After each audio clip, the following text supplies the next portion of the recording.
Hey guys, it's chapter 5. We are almost finished with my favorite shape. Yes, we're still talking about triangles, kind of. You have a few warm-up questions. You might have to look those up. You can Google them if you want to, or really want to see what you know. So see if you can write those definitions out. You also need to find the midpoint of the segment that contains these 2 points, okay? Remember, the midpoint is an average. The middle is the average. So you can look up the formula if you need to. Or you can just remember that you add the 2 x's and divide by 2. Add the 2 y's and divide by 2. Okay, we'll talk about that tomorrow. Now I know I'm jumping ahead a little bit, but you have a definition for equidistant. It's below the table on the front page of your notes page. And equidistant is the same as the word equilateral or equiangular. Remember, it means the same. So those points are said to be the same distance from the object. Okay?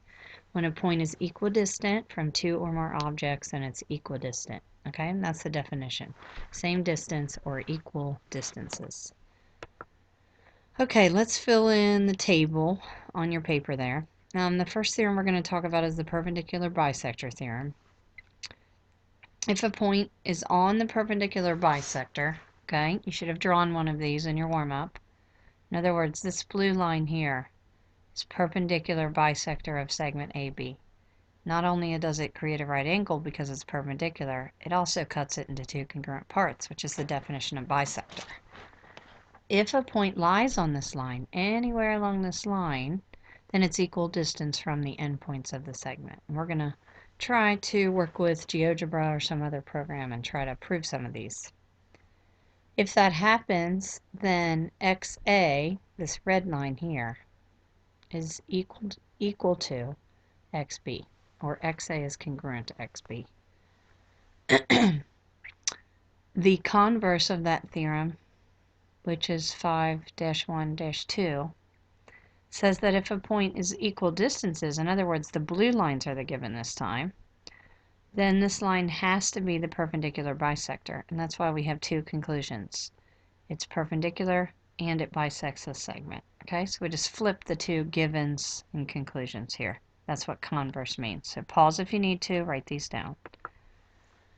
A locus, which is another definition underneath your table. A locus is a set of points that satisfies a given condition. Okay? So the perpendicular bisector of a segment, that line that we just talked about, it's defined as the locus of points that are equal distance from the endpoints of the segment. And as you can figure, we're probably going to be setting something equal to each other. So let's start with this one, example 1a. If you want to flip your paper to the back side, you should see the sketch there, and it wants you to find MN. Well, let's figure out what's the geometry in the picture. I'm always asking you that. The geometry in the picture is that this line, NP, is the perpendicular bisector of segment LM. When that happens, we know that every point along this line, so I can make a point right here, a point right here. In this particular case, we just happen to pick the point N, is the same distance to both endpoints of that segment. So obviously MN is going to be 2.6 using the perpendicular bisector theorem. Okay, the next one, is this a picture of the perpendicular bisector theorem? Well, let's see. What are we given in the picture? We're given 2 congruent segments, these 2. So we could put congruent marks on there. It also tells us that this line right here must be equal distance from which is what the 38 tells us. And because it's equal distance, that means that it must be the perpendicular bisector of this segment. So we can say that BD is equal to DC. That means we can put a 12 here. It's asking us to find BC. When we double that 12, we get 24. All right, one more. So, is this a perpendicular bisector? That's the first thing you have to ask yourself. Yes, because it's perpendicular and it bisects segment TV. So that means that every point along this line is equal distance or equidistant between T and V. So this segment has to be congruent to this segment, so we set these 2 things equal to each other. We can write out the perpendicular bisector theorem by saying those 2 are equal. Then we can substitute the x's that are given to us in the problem. We've done a lot of algebra in this class, so I'm going to do it kind of quickly. We subtract 3x from both sides, then we add 17 to both sides. We get 4x equals 26. Obviously, we're going to get a decimal with this one, x equals 6.5 or 6.5. Okay, perpendicular bisector theorem. Now, as usual, we get excited, we do the happy dance, we say we got x, we celebrate. However, we go back and read the problem, it wants TU, and TU is asking us, or described as 3x plus 9, so we got to substitute the 6.5 back in.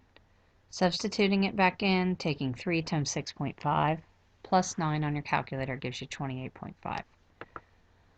All right. Well, okay, before we fill in the rest of the table on the front page, let's talk about, and just remember that the distance between a point and a line is the perpendicular segment. Okay, these were the ones that we wrote the inequalities for. I always said when I'm standing in the room, if I want to get to the finish line or get to the wall, I'm going to go straight, or the perpendicular. I'm not going to go at any angle. Okay? All right, so the next two theorems for Chapter 5, Section 1 are the angle bisector theorem and its converse. The angle bisector theorem says that if a point is on the bisector of an angle, in other words, all the blue things, by the way, are what you're given. So what we're given is this angle, APB, and we're told that PC, the ray, bisects it. So that's why those little red congruent marks are there. If it bisects an angle, then it's any point on this line. So I just happen to pick this random point C, but I could pick one down here, is equal distant from the sides of the angle. So that's why they put the perpendicular there, because the distance is defined from a point to a line as the perpendicular distance. And we just say that those two are congruent to each other. So AC equals BC. The converse of that theorem says, if I give you a ray, I haven't told you that it bisects it yet, and I tell you that that ray, or point C which lies on that ray, is equidistant to this side and to this side, and guess what? These two angles better be congruent. In other words, this better be a bisector, and that's what the converse tells you. Take a minute, write down what you need to. Okay. So based on these theorems, an angle bisector can be defined as the locus, remember that's just a set of points that satisfies a given condition, in the interior of an angle that are equal distance from the sides of the angle. We just talked about that. So let's see if we can apply this. This is example 2A on the back of your worksheet. Example 2A is asking us to find BC. What are we given? Well, we're given these little angle marks here, which tells us that AC is an angle bisector. Since AC is an angle bisector, then any point along this segment, if we take its perpendicular to the sides of the angle, it's going to be the same. So BC has to be 7.2. Okay, this next one, let's look at the picture here. Okay, stop reading the words for just a minute and find your eyes over to the picture. What we see here is two congruent marks for these two segments. That means that the perpendicular distance from point H to this side of the angle and this side of the angle is the same. If that's true, we use the converse then to say that these two angles are congruent. Since EFG is 50, EFG is the big angle, right? Then that means that each of these angles must be 25 degrees. And we're trying to find EFH, which is one of the smaller ones there. So it has to be half of 50. We're going to take 1/2 of the angle and get 25 degrees. Example 2C, again, copying this down on your handout. What are we given in the problem? We're given some perpendicular segments. These perpendicular segments are saying that this ray, which contains point M, must be the angle bisector, since the perpendicular distance to either side of the angle is the same. So we set these two algebraic expressions, which are represented by this angle here and this angle here, equal to each other. When we set those equal to each other, it looks like this. 3a plus 20 equals 2a minus 26. The algebra here is to subtract 2a from both sides. and also to subtract 20 from both sides. We're going to get A equals 6. Usually we do the happy dance. We go back up and read the problem. Now, since I'm just about out of time, normally we would plug this back in. When you plug that back in quickly, we're going to get 38 degrees for the measure of angle, MKL. Tomorrow in class, we're going to use these notes and take a quick end grade quiz. It will count for a grade, so make sure that you have these notes written down thoroughly. See you tomorrow.